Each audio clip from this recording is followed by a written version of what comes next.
आप? चलो फटाफट स्टार्ट करते हैं, कर दो सूर्यांश।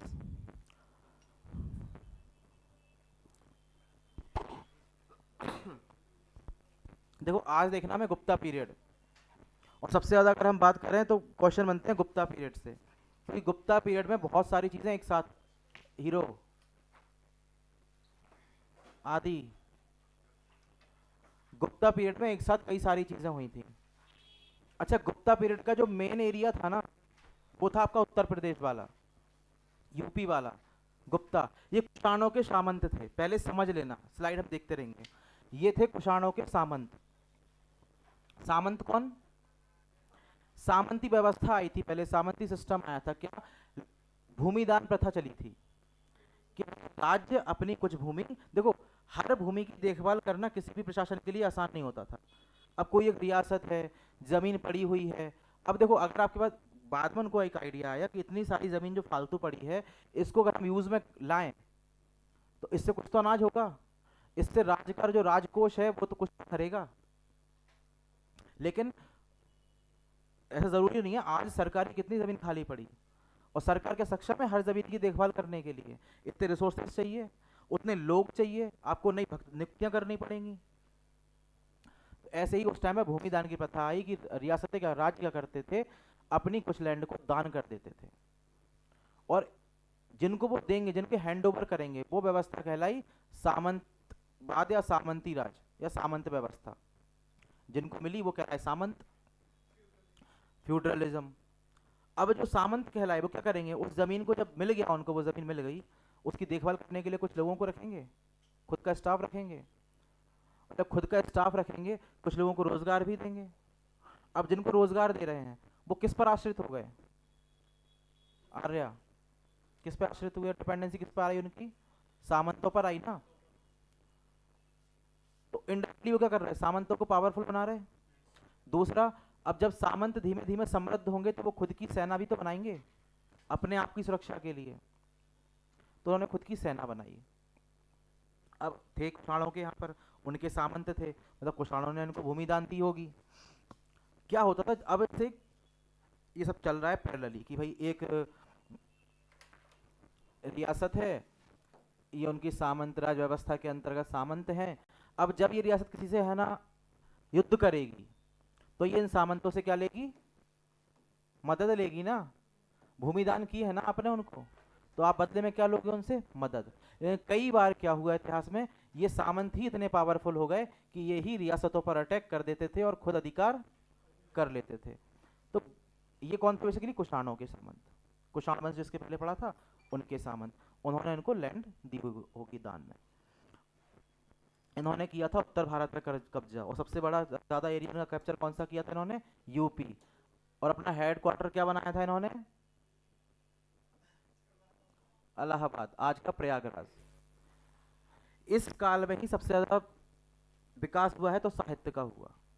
अब अगर तुम्हें अगर उस चीज से रिलेट करना हो ना आज के पर्सपेक्टिव में, तो तुम देखो साहित्य रिच लिटरेचर कहाँ का माना जाता है? उत्तर प्रदेश का वो वाला हिस्सा। जितने भी बड़े बड़े कवि हुए कहाँ से थे? मैथिली शरण गुप्त कहाँ के थे? UP. Harivansh Rai Bachchan, UP. Maximum literature का विकास यूपी में क्यों हुआ? क्योंकि वो हब था किसका? गुप्ताज का।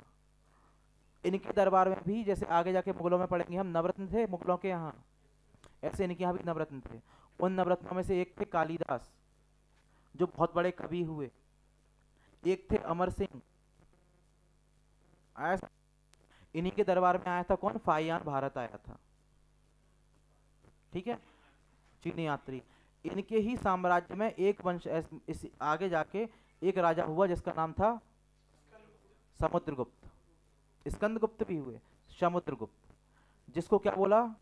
नेपोलियन। इन्हीं के राज्य में एक और आएंगे, चंद्रगुप्त टू। टू क्यों लगाया? एक चंद्रगुप्त मौर्य काल में रह चुके हैं, तो चंद्रगुप्त टू, ठीक है। अब देखो, उधर से हमने पढ़ना शुरू किया था वैदिक पीरियड से, और वैदिक पीरियड से आगे आते आते आते हमें सबसे बड़ा साम्राज्य कौन सा मिला था सबसे पहले? पीछे तुम बताओ, विकास नाम है ना? विकास, सबसे बड़ा साम्राज्य कौन सा मिला था हमें वैदिक पीरियड से लेके इसके पहले तक कौन सा मिला था सबसे बड़ा अभी तक स्टेबल सबसे बड़ा?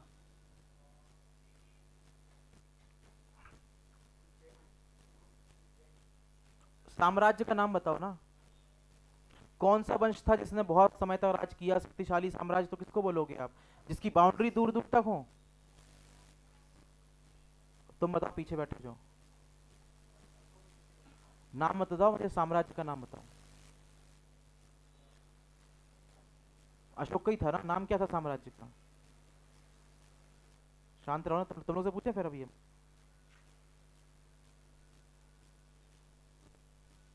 ज्यादा बिजी थे तुम घर पे। तुम बताओ। मौर्य साम्राज्य, 16 महाजनपद, नीचे बिल्कुल साउथ इंडिया तक, उत्तर भारत से, ऊपर से कश्मीर से लेके समझ लो, उल्लेख मिला है ना। उसके बाद जितने भी साम्राज्य है छोटे, कितने पढ़ लिए हमने? बाकाटक पढ़ लिए, हूण पढ़ लिए, सातवाहन पढ़ लिया, तुम्हारा यहाँ तक कि हमने उनको भी पढ़ लिया, यूनानियों को भी पढ़ लिया, इंडो ग्रीक। कोई लंबा टिका? एक इतने से टाइम पीरियड में 10 राजा आ जाएं और इतने टाइम पीरियड में एक राजा रहे, तो कौन शक्तिशाली होगा? वो एक राजा। तो वो कौन था? मौर्य डायनेस्टी। उसके बाद अब कोई उठ के आएगा तो पाएगा गुप्ता डायनेस्टी। इस डायनेस्टी की या इस साम्राज्य की स्थापना की थी श्रीगुप्त ने। श्रीगुप्त। खगोल विज्ञान समझते हो ना, फिजिक्स, उसका सबसे ज्यादा विकास कहाँ हुआ? इस काल में। साहित्य का विकास कहाँ हुआ? इस काल में। अर्थव्यवस्था का विकास कहाँ हुआ? इस काल में। क्यों? सब लोग यही शासन क्यों कर रहे हैं? नॉर्थ इंडिया देखो, अब इधर देखो, ये आपका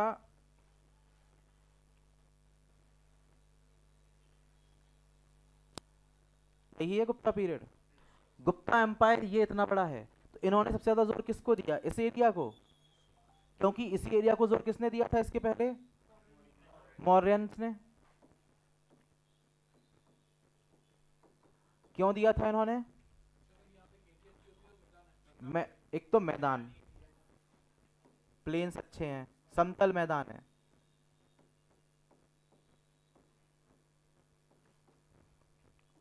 दूसरा कारण आर्य बताओ, तुम थी क्लास में तब? दूसरा कारण कृषि। क्यों? मैदान समतल होंगे तो खेती अच्छी होगी, और खेती अच्छी होगी तो साम्राज्य संपन्न होगा, पैसा आएगा ना। तीसरा कारण क्या था? सेना अत्याधुनिक थी, एडवांस मिलिट्री थी।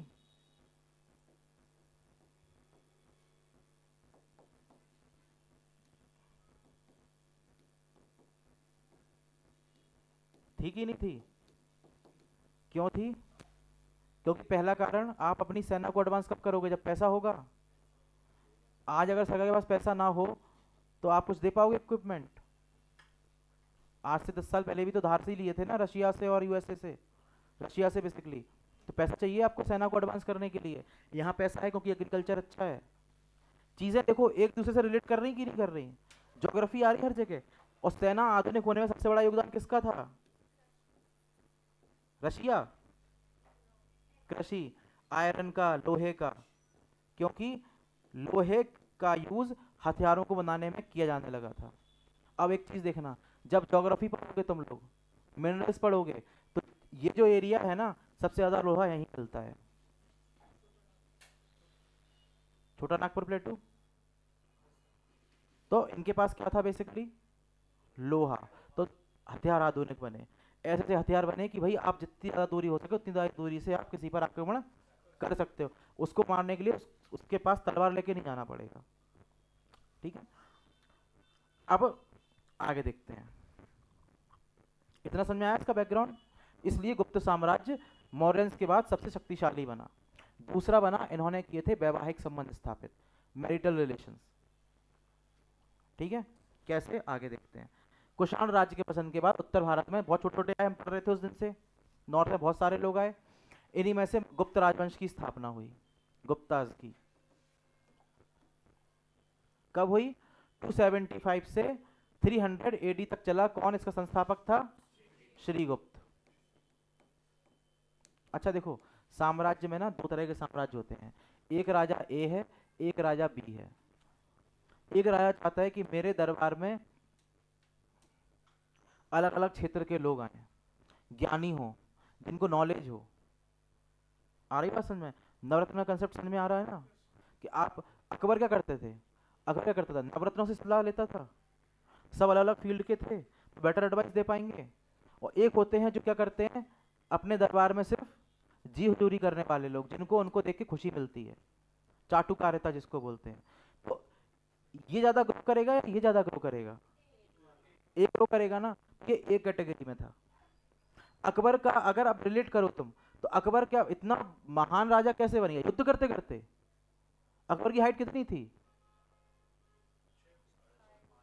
4.5 से 5 फीट की हाइट थी। तो ऐसा कौन सा युद्ध लड़े उसने कि पूरे भारत पे कब्जा कर लिया? युद्ध लड़ने से मतलब नहीं होता। मतलब कैसे होता? डिप्लोमेसी, कूटनीति। वो कहां से आएगी आपके पास? जब आपके दरबार में लोग ढंग के होंगे। क्या हो गया? बता दो। आया समझ में? इतना समझ में आया? तो ये कौन थे? कुषाणों के सामंत थे। इसको याद रखना। इसके आगे, समुद्रगुप्त ने दक्षिण भारत विजय हेतु वर्तमान के मध्य प्रदेश के निम्न क्षेत्रों का प्रयोग किया था: रीवा, महाकौशल और महाकांतर या बस्तर, जो आज छत्तीसगढ़ में है। अब क्या बोला उसने? दक्षिणापथ, दक्षिण की बजाय साउथ की तरफ जा रहा वो। और समुद्रगुप्त को युद्ध करने में मजा आता था। आया समझ में? दिल्ली में एक जगह है महरौली, महरौली, महरौली स्तंभ है, पिलर है, महरौली पिलर। पढ़ोगे जाके आगे हिस्ट्री में। वो इसी वंश से जुड़ा हुआ है, चंद्रगुप्त टू से। ठीक है। अब दक्षिणापथ यानी दक्षिण में जाते समय समुद्रगुप्त ने विदिशा के शक राजा श्रीधर वर्मन को पराजित किया और विजय स्मृति के रूप में सागर में एरन अभिलेख का निर्माण करा, एरन स्मारक में एक स्मारक का निर्माण कराया। जिससे हमें क्या मिला था? एरन अभिलेख। यानी कि वो जा कहाँ रहा था? दक्षिण में। और रास्ते में विदिशा मिला, और वहां पर उसने विदिशा के राजा श्रीधर वर्मन को हराया। एरन को समुद्रगुप्त का क्या बोला जाता है? सौभोग नगर भी। ये तो फैक्चुअल है। इसमें और मैप लगे थे, कहाँ गए? अब जरा इसको देखो डायरेक्ट। रुको 1 मिनट, एक मैप छूट गया कहीं। तो छोड़ो, देखते हैं। समुद्रगुप्त ने आक्रमण कर मध्य प्रदेश के नागवंश के क्षेत्र को भी गुप्त साम्राज्य में शामिल कर लिया। यानी कि एमपी का मालवा वाला रीजन गया, जहां नागवंश का शासन रहा होगा, जो हमने पहले पढ़ा था इसके। विदिशा से समुद्रगुप्त के कुछ सिक्के मिले हैं, जिसमें कांच नामक उत्कीर्ण है तथा स्वराज्य क्षेत्रता की उपाधि भी मिलती है। स्वराज्य क्षेत्र का मतलब क्या होता है? स्वयं विजित करने वाला। ठीक है, विजित, जीतने वाला। दुर्जनपुर अभिलेख से क्या जानकारी मिलती है? कि समुद्रगुप्त के बाद उसका पुत्र रामगुप्त भी कुछ समय तक शासक था। लेकिन कुछ इसके बारे में ज्यादा इतिहास बोलता नहीं है, क्योंकि ज्यादा हुआ नहीं होगा। अब इसकी तांबे की मुद्राएं हमें मिली हैं कहाँ कहाँ से? एरन और भेलशा या विदिशा से। रामगुप्त के बाद बना कौन? चंद्रगुप्त टू। इसने अपने आप को विक्रमादित्य की उपाधि दी थी। चंद्रगुप्त टू का के साथ क्या हुआ? अब आओ इस मैप पे। ये मैप देखो, यहाँ बाकाटक वंश दिख रहा है, बाकाटक पढ़ा था हमने इसके पहले। इसके ऊपर शक दिख रहा है। अब देखना, ये यहाँ रूल कर रहे थे, इनको इस वाले रीजन में आना था। इन्होंने क्या किया? इसकी बेटी थी, उसका विवाह किया बाकाटक वंश के राजा के साथ, राजकुमार के साथ, इनके पुत्र के साथ। ठीक है। अब क्या हुआ? अनफॉर्चुनेटली कुछ समय बाद वो विडो हो गई, उसके पति की मृत्यु हो गई। तो शादी क्यों की थी? पहली बात तो ताकि यहां से कभी अटैक यहाँ की तरफ ना हो। आ रहा समझ में बात को? तो शादी पहली बात इसलिए कि यहाँ से युद्ध ना हो। जब शादी कर दी, युद्ध का खतरा खत्म। लेकिन कुछ समय बाद उसके पति की मृत्यु हो गई। उसका जो बेटा था, पुत्री का, वो बहुत छोटा था। उतने में उसको उत्तराधिकारी बनाना संभव नहीं था, तो उसने खुद साम्राज्य संभाला। और खुद साम्राज्य संभाला। अब सोचो, यहाँ पे उसका पिता सम्राट है, यहाँ उसकी पुत्री सम्राट है। आ रहा समझ में? साउथ में देखो बाकाटक ने धीमे धीमे फिर फैलना शुरू किया, तो ये रोकेगा क्या उसको? क्यों नहीं रोकेगा? पुत्री है। दूसरी बात मेन ये है कि देखो हर राजा को ये डर होता है कि चलो आज मेरी पुत्री है, मैं अटैक नहीं करूंगा, लेकिन कल के बाद मेरा पुत्र आएगा, वो रोकेगा क्या? लेकिन उसको ये भरोसा था कि कभी भी मैं चाहूं अटैक करके उसको अपने अंदर ले सकता हूं। तो इसने क्या किया, पहले तो जब उसकी पुत्री बनी वहां की सम्राट, तो सबसे पहले अटैक किया शक पे और शक का शासन खत्म किया। अब कौन बचा? दो ही बचे, बाकाटक और गुप्त। और कोई है यहाँ पे? नहीं है। धीमे धीमे ये सब वंश जो है ना,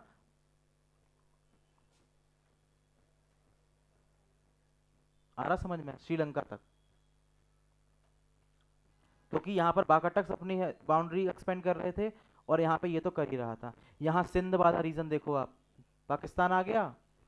ये अफगानिस्तान वाला रीजन देखो नीचे का, ये नेपाल के पास से, यहाँ से, और ये आ गया समझ में।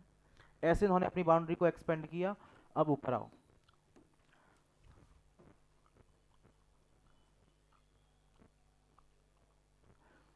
रामगुप्त के बाद कौन राजा बना? चंद्रगुप्त टू। पहला वहां पे था। उसने अपने आप को क्या की उपाधि दी? विक्रमादित्य की। जिसकी उसने पहली राजधानी क्या बनाई अपनी? पाटलिपुत्र या बिहार। बिहार में क्या? पटना। आया समझ में। और दूसरा अवंतिका यानी कि उज्जैनी। आगे समझ में। क्यों? जब उसने वैवाहिक संबंध स्थापित किए तो नीचे बाकाटक वंश था, अब वो कुछ बोलेगा उसको? नहीं बोलेगा। तो उसने धीमे धीमे मालवा वाले क्षेत्र पर अधिकार किया, एमपी का ऊपर वाला पार्ट। और कहां तक गया वो? सीधा गुजरात तक। देख रहा था, गुजरात, गुजरात तक गया। अब चंद्रगुप्त द्वितीय ने उज्जैन के अंतिम शासक रुद्र सिंह थर्ड को 409 ईस्वी में हराया और इसके बाद उसने मालवा क्षेत्र पर अधिकार किया। और जब भी राजा अधिकार करता था, सबसे पहला काम होता था उसका उस राज्य में खुद के सिक्के चलाना, ताकि जनता का ये मैसेज जाए कि अब यहाँ पर हमारा शासन है। तो व्याघ्र शैली के, व्याघ्र मतलब थोड़ा सा उभरा हुआ, और इस तरह के उसने सिक्के चलाए। चांदी के सिक्के भी पहली बार इसी काल में चले थे, मैंने बताया भी था एक दिन क्लास में, ठीक है ना। याद रखना, चांदी के सिक्के पहली बार कब चले? गुप्ताज ने चलाए थे। इनके दरबार में 9 विद्वानों की एक मंडली थी, नवरत्न जैसे अकबर के टाइम पर थे। उनमें से एक थे महाकवि कालिदास और एक जिनका नाम इसमें है नहीं,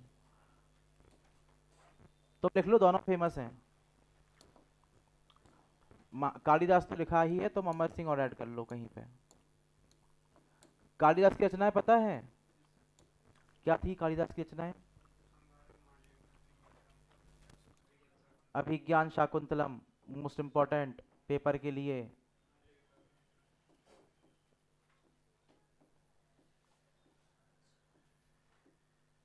अभिज्ञान शाकुंतलम,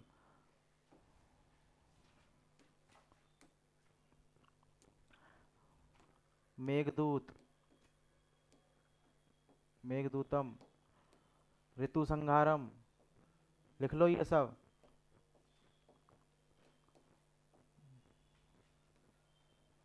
मालविकाग्निमित्रम,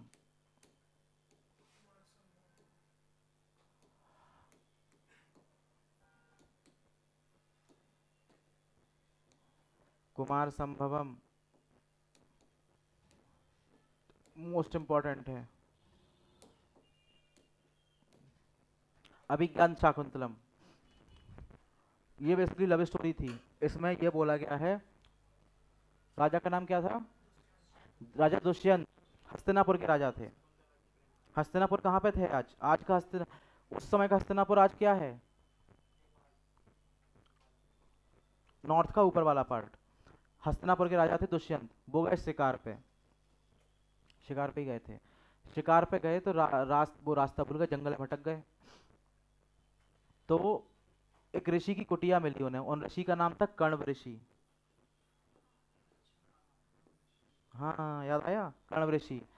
कण्व ऋषि के आश्रम में ये रुके। इनकी एक बेटी थी जिसका नाम था शकुंतला।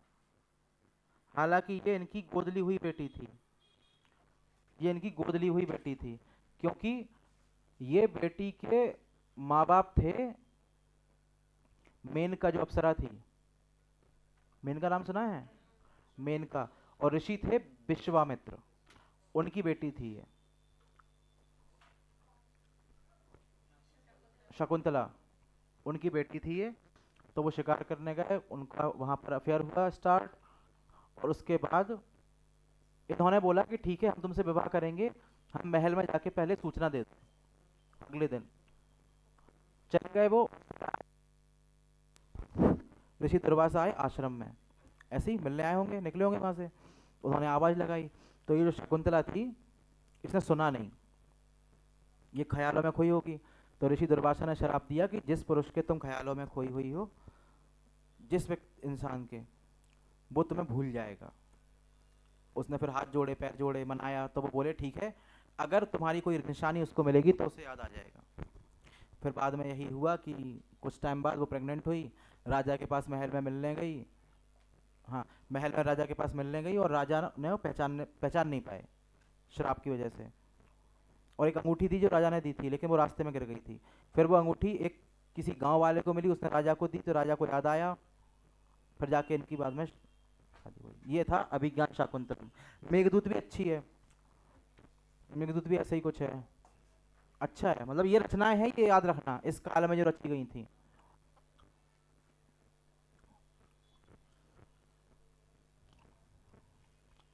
अब देखो कुछ कुछ चीजें हैं। मंत्रिपरिषद, नवरत्न किसके दरबार में थे? चंद्रगुप्त टू, जिसने स्वयं को विक्रमादित्य बोला। और अकबर के दरबार में भी नवरत्न रहे थे। अकबर के दरबार के नवरत्नों के नाम याद हैं किसी को, नए बैच में से? पढ़ लिया होगा ना, मुगल पीरियड तो पढ़ा है, पुराने में याद है नवरत्न? बोलो। हाँ, बीरबल, तानसेन,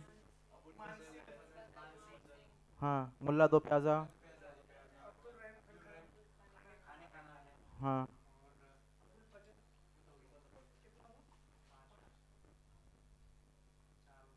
रिवीजन कर लेना। दूसरा अष्टप्रधान, जैसे वहां नवरत्न थे ऐसे ही शिवाजी के दरबार में थे अष्टप्रधान। ऐसे ही नौग्रह थे किसके में? कुषाण रुद्र कनिष्क के दरबार में। ये भी, कनिष्क भी बहुत बड़ा फिलोसफर थे एक तरह से, पढ़ोगे जब समझ में आएगा। और एक थे अष्टदिग्गज, जिन जो किसमें थे? कृष्णदेव राय। चंद्रगुप्त द्वितीय विक्रमादित्य ने अपने दो सेनापति वीरसेन शाह और अमर कार्दव को मालवा क्षेत्र पर विजय हेतु भेजा था। तो इन दोनों के नाम तुम्हें याद रखने हैं, क्योंकि मालवा पर अटैक करने किसको भेजा था? वीरसेन और अमर। इन दोनों के नाम याद रखने हैं।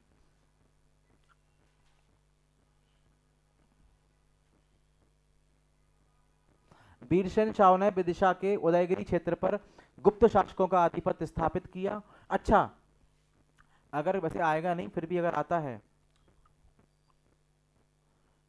मैंने कालिदास कितना लिखी थी, मेघदूत। मेघदूत में प्रसंग, मेघदूत की जो कहानी है, स्टोरी है, वो है अमरकंटक की पहाड़ियों पर बेस्ड। कि एक नायक है जो अमरकंटक की पहाड़ियों में किसी से युद्ध किया था, तो वो तो शराब मिला था उसको, क्या वो वहां पर तपस्या करने गया था, अमरकंटक की पहाड़ियों में फंस गया था।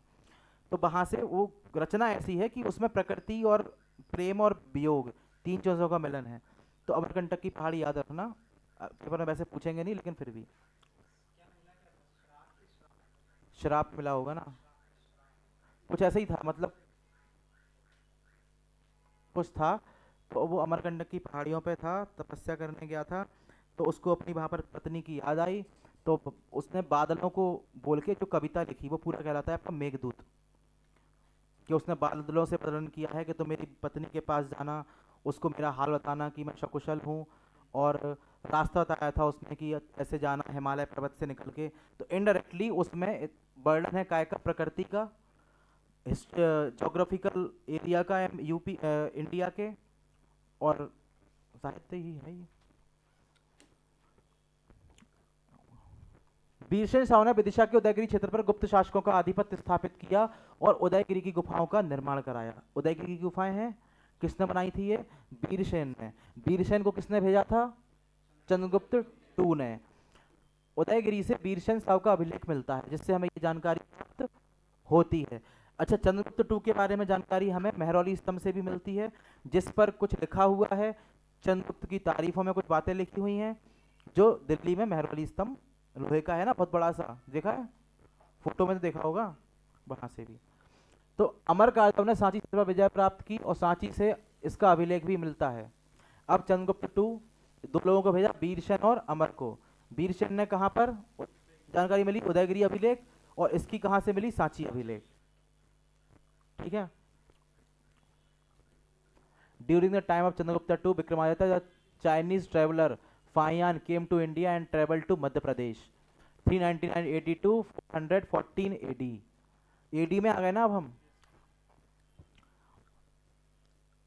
हम इधर से चल रहे हैं सीधे, अब आएंगे यार आपके सीधे सीधे। अब इसी खत्म, 399 से 414। कौन आया था, फाइयान।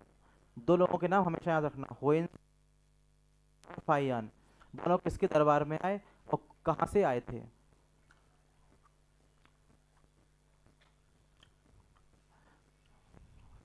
चीनी यात्री फाइयान भारत आया और मध्य प्रदेश की यात्रा की। इस लाइन को लिख लो, सब इंपॉर्टेंट है।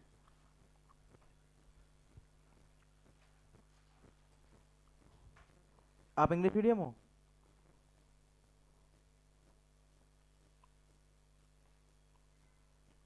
लो दोनों आ रहा है, हिंदी इंग्लिश।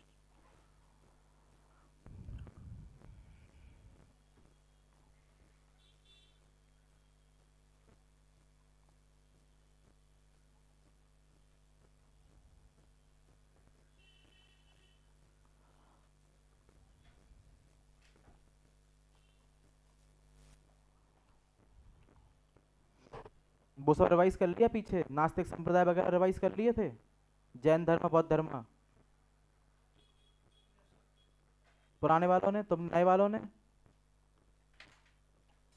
कर लिए रिवाइज, कर लिया। कितने नास्तिक संप्रदायों का उदय हुआ था, तुम हो जाओ, मैं हो जाऊं। कितने नास्तिक संप्रदाय का उदय हुआ था,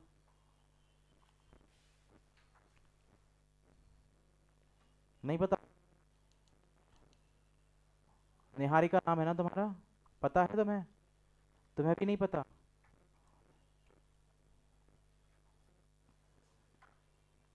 रोशनी का नाम, तुम्हारा नाम है रोशनी, क्या नाम तुम्हारा, मोना। तुम्हें पता है कितने नास्तिक संप्रदाय का, एथिस्ट कम्युनिटी कितनी आई थी।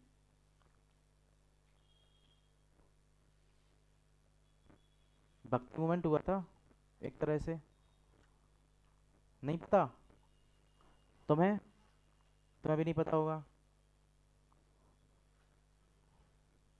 नहीं पता। कौन बोल रहा, आपने तो क्लास ही नहीं ली ना। पता है वैसे कितने आए थे नास्तिक संप्रदाय,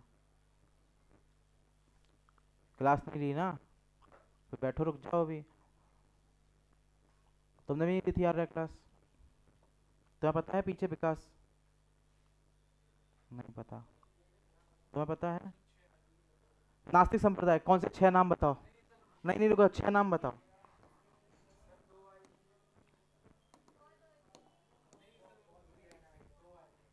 दो आए थे बस,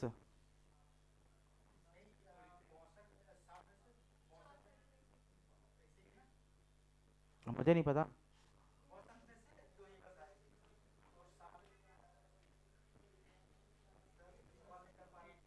तो रिवीजन नहीं करते हो ना, बहुत नॉर्मल सी बात है। 62 आए थे जिसमें से 60 खत्म हो गए थे, बचे थे दो, जैन और,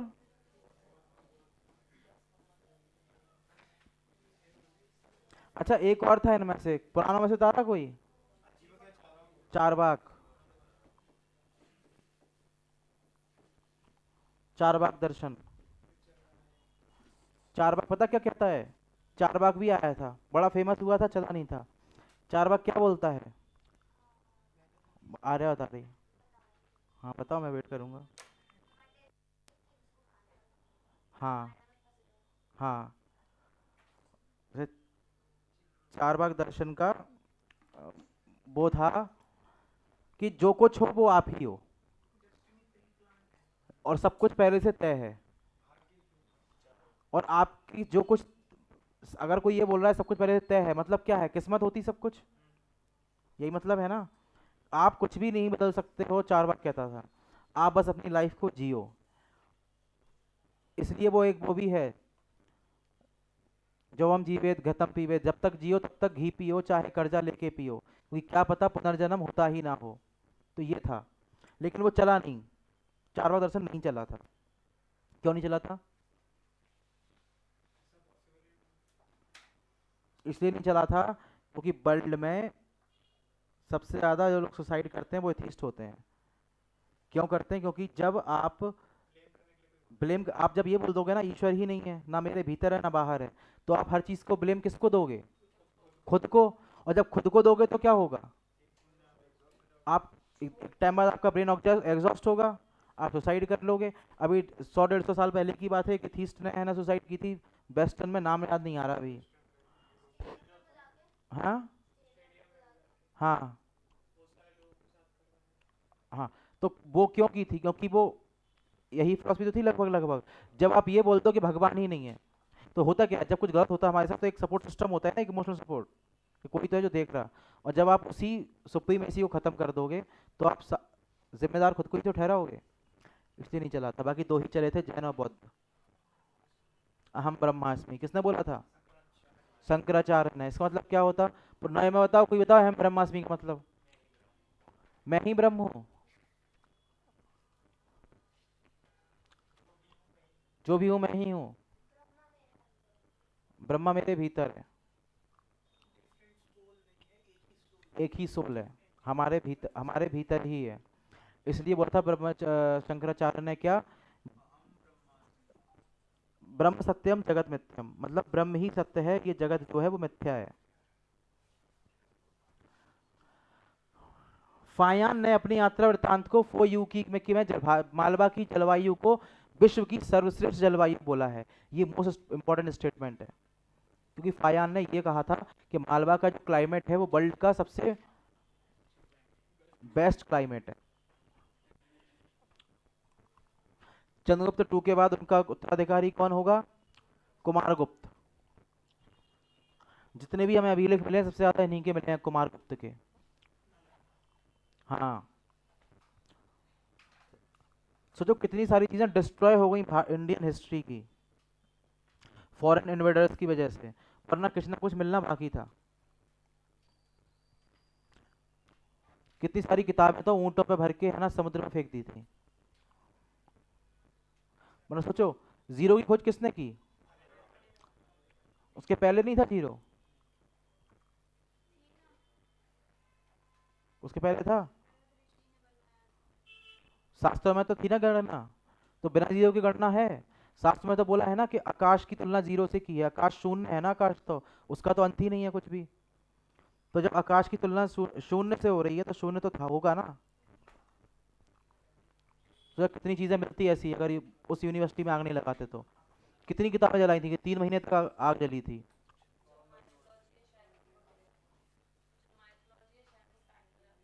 जो माइथोलॉजी है शायद वो फैक्चुअल हो जाती, प्रैक्टिकल हो जाती। जो भी हमें काल्पनिक लगती है, जो हम चीजें सोचते हैं। अर्थ की कितनी गतियां हैं? पृथ्वी की गति कितनी है? रोटेशन कितने टाइप का है अर्थ का? दो। दो, एक्सिस में और ऑर्बिट में 3 है। 3 है। प्रीसेशन बोलते हैं जिसको, आयनांश। लट्टू घुमाते, तो एक लट्टू घूमता है, नीचे एक ऊपर की टिप घूमती है, नीचे का रुक जाता है लेकिन ऊपर की टिप घूमती रहती है। वही है। तभी तो ये बेल्ट चेंज होता है, तभी तो देखो ना सर्दी कितनी लेट हो रही। ये सर्दी अगर लेट आ रही है तो ग्लोबल वार्मिंग से आ रही। यही सर्दी पहले कहाँ आती थी? अक- अब कितनी लेट आ रही? क्योंकि वो बेल्ट शिफ्ट होती है। हर साल 52 सेकंड का डिफरेंस आता है। अब तुम सोचो एक साल में अगर 52 सेकंड का डिफरेंस आ रहा, तो 25 साल 50 साल में कितना डिफरेंस आएगा? वरना एक टाइम पे आज से 50 साल पहले भी मान लो तुम, तो जो संक्रांति तुम 14 तारीख को मनाते हो ना, 15 तारीख को, वो दिसंबर में होती थी। संक्रांति, मकर संक्रांति, जब कर सूर्य क्या होता? मकर रेखा पे आता है, ऊपर की तरफ, उत्तरायण की तरफ। तो सन शिफ्ट करता था कब? मकर रेखा पे आता था कब? दिसंबर में। अब आ रहा कब?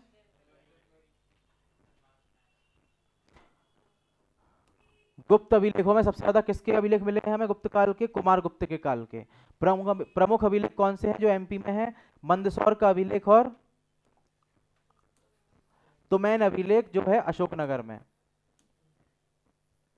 इसके बाद इसमें क्या बोला है? तुमैन अभिलेख में कुमार गुप्त को क्या बोला है? शरद कालीन सूर्य की भांति प्रिय। शरद काल का सूर्य कैसा होता है? मस्त लगता है? कैसा चमकता है? बाकी टाइम नहीं चमकता? मतलब कि वैसी धूप जो तुम्हें सुकून देती है। हाँ, वो बताया है। सोचो, ये ना दर्शन होता है। देखो मैं बताऊं, राजा महाराजा अपने उपनाम क्या रखते हैं, स्वयं को किसके साथ कनेक्ट करते हैं, अपने किसके से तुलना करते हैं, ये दिखाता है कि उस समय उनका इंटेलेक्ट क्या रहा होगा। आ रही बात समझ में? उस समय उनका इंटेलेक्ट या बौद्धिक क्षमता क्या रही होगी। क्योंकि आप किसी चीज से अपने आप को जब रिलेट करते हो, तो आप किस चीज से अपने आप को रिलेट कर रहे हो, कनेक्ट कर रहे हो, ये डिपेंड काय पे करता है? आपकी इंटेलेक्चुअलिटी पे। समझ में आ रहा मैं क्या बोल रहा? बताओ क्या बोल रहा? बताओ ना, बताओ क्या बोल रहा मैं? तुम्हें नहीं पता क्या बोल रहा मैं? हाँ, कैसे एग्जांपल दो? कौन दे रहा है एग्जांपल? शशांक दो।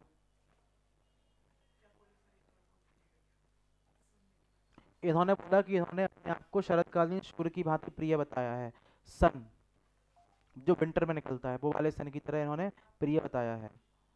तो आप किस चीज से अपने आप को कनेक्ट करते हो, रिलेट करते हो, ये डिपेंड करता है आपकी इंटेलेक्चुअलिटी पे।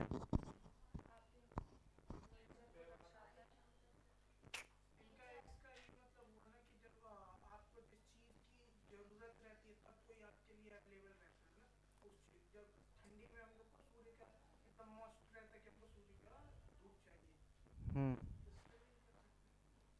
कर सकते हैं लेकिन ये परफेक्ट नहीं है। तुम बताओ रहे हो। सीधी सी बात है यार, तुम अपने आप को रिलेट किस चीज के बेसिस पे करोगे? तुम्हारा जो स्टैंडर्ड रहा होगा उस टाइम पर, तुम्हारी जो सोचने की शक्ति रही होगी, तुम जैसा सोचते हो वैसे तुम्हारे दोस्त होंगे ना। कोई गधा हो उसका दोस्त कोई इंटेलिजेंट बच्चा होगा, बट ऑब्वियस बात है, बताओ होगा? नहीं। तो तुम गधे हो फिर। नेचर देखो मैं बताऊं, समझ नहीं रहा मेरी बात को? नहीं होता। वो ट्रू फ्रेंडशिप नहीं होती, वहां किसी ना किसी का मतलब होगा। तो तुम पे गाड़ी होगी या उस पे गाड़ी होगी, या तुम पे पैसा होगा खर्चने को या उस पे पैसा खर्च होगा खर्चने को। आई बात समझ में? अब अमान सोचे रात में 10 बजे फोन लगाया मुझे, मैं बात करूँ तो मैं क्यों बात करूंगा अमान से? 3 बजे नहीं लगाता वो उसको क्या है, दौरे से आते हैं, एकदम फोन आएगा। अब उसे मतलब नहीं है तुम्हारा फोन बिजी जा रहा, तुम्हारा फोन नहीं उठ रहा। अरे रुक जाओ, सच्ची बताओ, मैं अगर तुम्हें फोन लगाऊं, तुम ना उठाओ, तो मैं क्या समझूंगा? जब देखोगे तब लगा लोगे। अगर इसने एक बार मैं नहीं उठाया तो 4 बार लगाऊंगा तो उठा लेगी क्या ये फोन? वो लगाएगा। बिजी जा रहा होगा तो पता है, बिजी आता है तो आप काट देते हो, नहीं वो आता ही रहेगा। फिर उसके बाद 3-4 बार आएगा, फिर फटाक से एक मैसेज आएगा और पूछोगे ना इससे तो तक क्या बोलेगा? सर मैंने तो एक ही बार किया था, पता नहीं कैसे चला गया 4 बार। हैं? वो टेलीग्राम पे भी करेगा मैसेज तुम्हें, वो तुम्हें व्हाट्सएप पे भी, मतलब चारों तरफ से घेरना। भेजूं भैया टेलीग्राम का मैसेज उनको? चलो ये बोल रहा है अब, अभी लाइव चल रहा है मैं दिखाऊंगा लेकिन। है, इसके समय में मंदसौर को क्या बोला गया था? दशपुर। इसके समय में मंदसौर को क्या बोला गया? दशपुर। अब याद रखना, दशपुर, मंदसौर को दशपुर कब बोला था? गुप्त काल में। कुमार गुप्त के शासन में ही भारत में हूणों के आक्रमण प्रारंभ हो गए थे। हूण कहां से आए थे?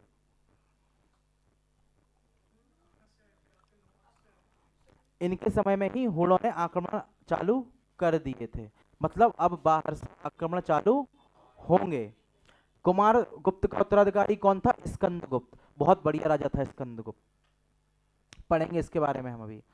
तो तो इनका उत्तराधिकारी कौन था? स्कंदगुप्त। इस डायनेस्टी में एक के बाद एक जितने भी राजा आए, सारे राजाओं में एक चीज कॉमन थी, वो थी इनकी इंटेलेक्चुअलिटी। मतलब कि सबने अपने दरबार में ऐसे लोगों को स्थान दिया जो समझदार, शिक्षित,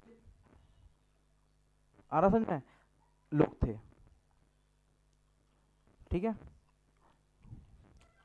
मंदसौर अभिलेख से जानकारी प्राप्त होती है कि स्कंदगुप्त ने कई बार हुणों के आक्रमण को क्या किया? विफल किया। दशपुर, हाँ। मंदसौर, मंदसौर रावण की ससुराल थी, पता है? मंदोदरी जो रानी थी वो मंदसौर की थी। गुप्त शासक भानुगुप्त के समय में भी उन्होंने आक्रमण किया, जिसकी जानकारी हमें कैसे मिलती है? एरन अभिलेख से। मतलब कि मोटी मोटी बात, गुप्ता जो थे आपका पूरा उत्तर भारत, मध्य भारत, यहाँ ये उनका सेंटर पॉइंट था। बाउंड्री कहीं तक रही हो, सेंटर पॉइंट जहां पर हस्तक्षेप सबसे ज्यादा है, आक्रमण वहीं पर होंगे ना। तो कहाँ? एमपी और यूपी। ठीक है। इसके बाद आपको यूपी में मिलेगा एक, कहाँ मिलेगा? किले के अंदर है। कौन सा है? इलाहाबाद स्तंभ। इस अभियोग से पता चलता है कि भानुगुप्त का सेनापति गोपराज हुणों के विरुद्ध भानुगुप्त की ओर से लड़ता हुआ वीर गति को प्राप्त हुआ तथा उसकी पत्नी ने अग्नि में जलकर सती प्रथा का पालन किया। यानी कि इनका जो सेनापति था उसने हुणों से युद्ध किया, और जब युद्ध के दौरान वो मारा गया तो उसकी पत्नी ने क्या किया? सती हो गई। सती का पहला उल्लेख इतिहास में यहीं से मिलता है। लिख लो इस लाइन को फटाक से। सती का पहला उल्लेख यहीं से मिलता है। इसी का तो इंस्क्रिप्शन मिला था हमें, भानुगुप्त की पत्नी ने जब बताया था उस दिन मैंने।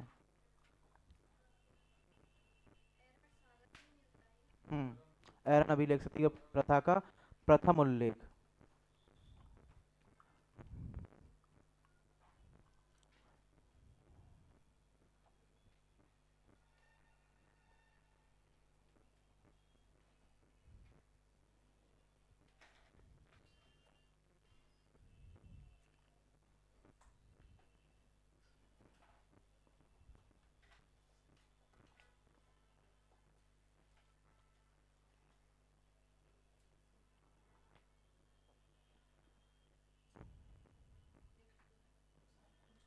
आप सोचो, ये हिस्ट्री का वो वाला टाइम था जब साहित्य का विकास हुआ, जब व्याकरण आई, ग्रामर आई थी। कौन लाया था?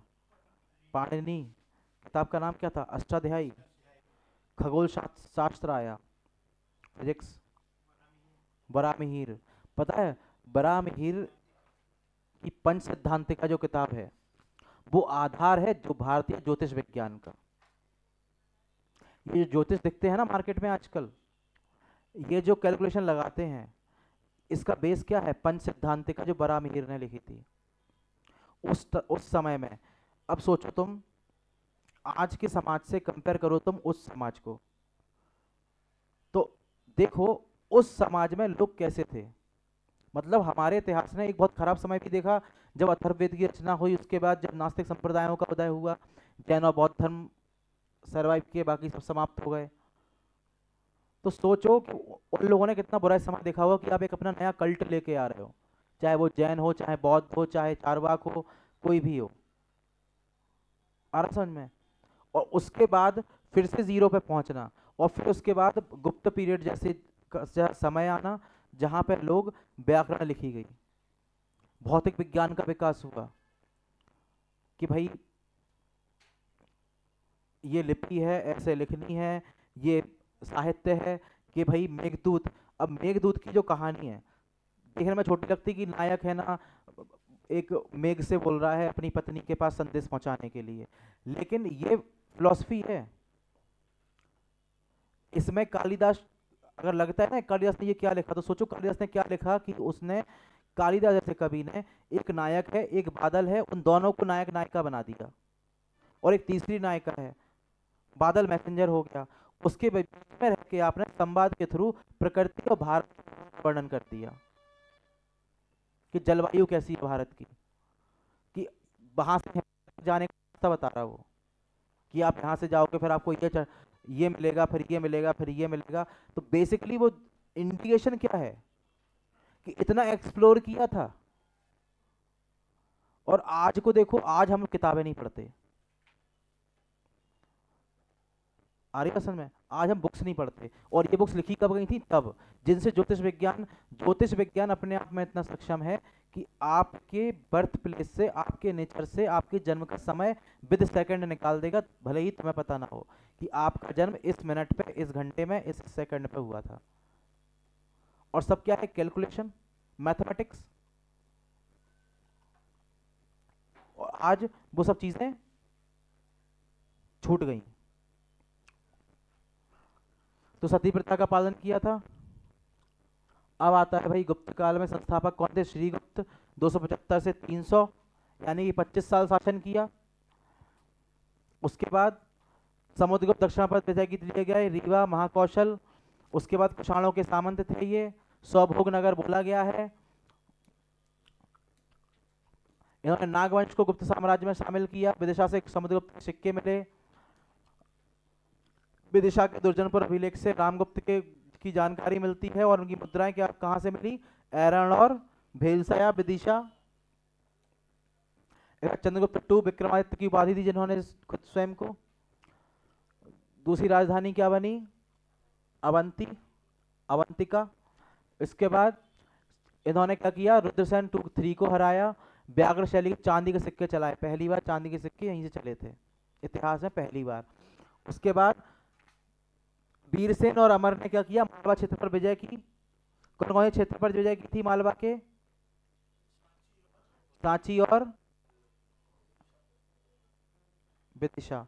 उसके बाद, अच्छा लिखा तो है यहाँ पे, प्रमुख अभिलेख कौन से हैं? मंदसौर अभिलेख, तुमेन अभिलेख, उदयगिरी, एरण अभिलेख जहां से सती प्रथा का उल्लेख है, सांची अभिलेख और सुप्पिया अभिलेख। इन पांचों अभिलेख को लिख लो डायग्राम में, इंपॉर्टेंट है। ये तो मिल ही जाएगी लेकिन लिख लो।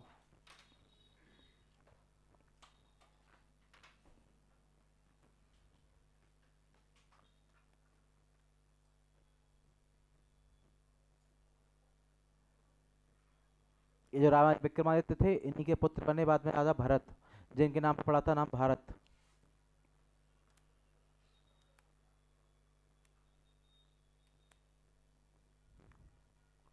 सुप्पिया अभिलेख।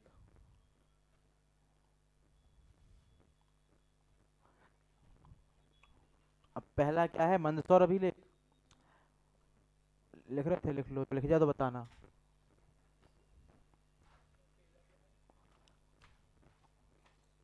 मंदसौर।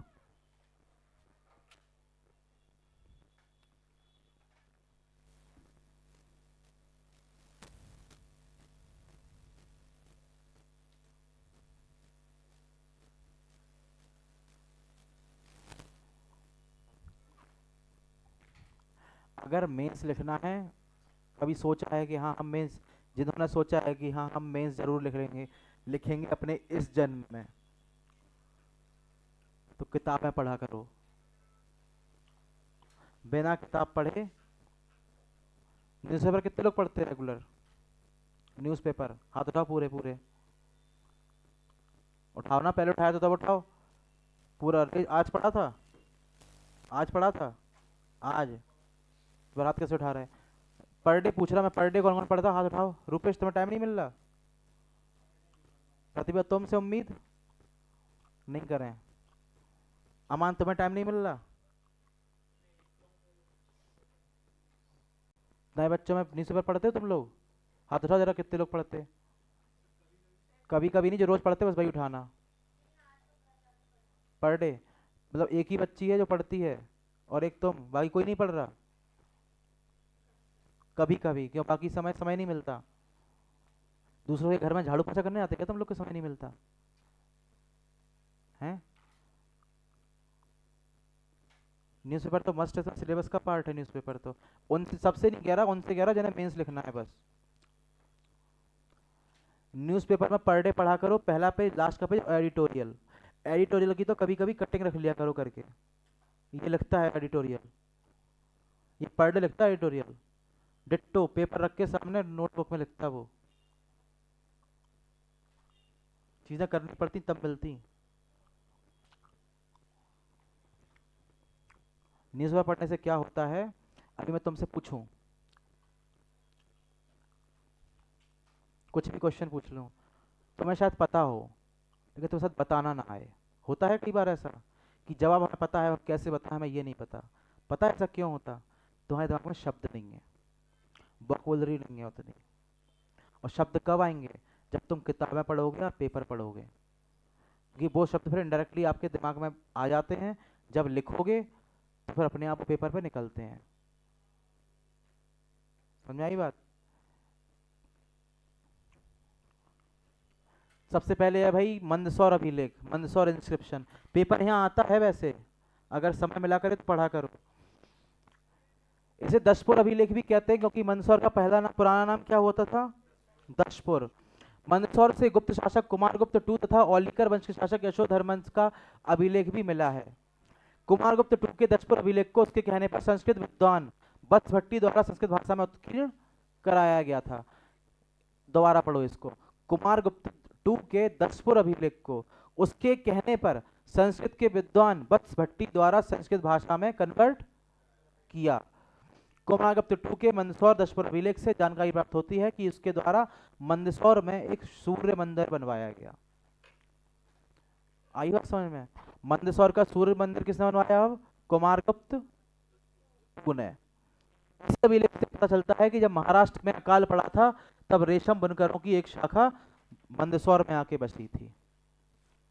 आया समझ में? महाराष्ट्र में इतिहास में एक बहुत बड़ा अकाल पड़ा था अभी तक का। मंदसौर के खिलचीपुरा स्थित सूर्य मंदिर की दीवार से अभिलेख मिला जो एक व्यवसायी द्वारा संस्कृत भाषा में लिखवाया गया था। इसमें रेशम साड़ियों की बिक्री को बढ़ावा देने हेतु विज्ञापन दिया गया था। सोचो सोसाइटी कितनी एडवांस होगी कि आप अपने व्यापार के लिए ऐड दे रहे हो। आज होर्डिंग देख रहे हो तुम, होर्डिंग आज देख रहे हो ना, और ये देखो क्या साड़ियों की बिक्री के बढ़ावा देने हेतु विज्ञापन दिया गया था। आई बात समझ में? कितने साल पहले ये बात कब की है? 300 की। आज कितने हो गए? 1000 तो पूरे वही हो गए, और 700 वो 1700, 24 ये 2000 साल से ऊपर हो गए। 2000 साल पहले व्यापारी व्यवसाय के उन्नति के लिए विज्ञापन दे रहा था। आई बात समझ में? हिस्ट्री ऐसे ही चलती है, ये जाएगा फिर ऊपर, फिर नीचे आएगा, नीचे जैसे ही जीरो पे आएगा फिर से ऊपर जाएगा। ये साइकिल दिखेगी तुम्हें। अभी उठ रहा है, फिर गिरेगा कि नहीं गिरेगा? गिरेगा, ग्राफ फिर से गिरेगा, फिर उठेगा, फिर से कोई नई चीज देखने को मिलेगी 1100 1200 में। जब गुलाम वंश आएंगे तब नए नए विभाग बनेंगे, मंत्रियों की वो होगी कि जो आज हम देखते हैं ना कि भाई ये विभाग इस मंत्री के पास, ये विभाग उस मंत्री के पास। ये सिस्टम कहाँ से आएगा? आगे जाके जब गुलाम वंश आएगा अलग अलग विभाग होंगे, विकास कार्य के लिए अलग विभाग होगा, राजस्व रेवेन्यू के लिए अलग से डिपार्टमेंट होगा। तो फिर वहां से क्या हो गया? समय हो गया क्या? 2:15 हो रहा? चलो ठीक है।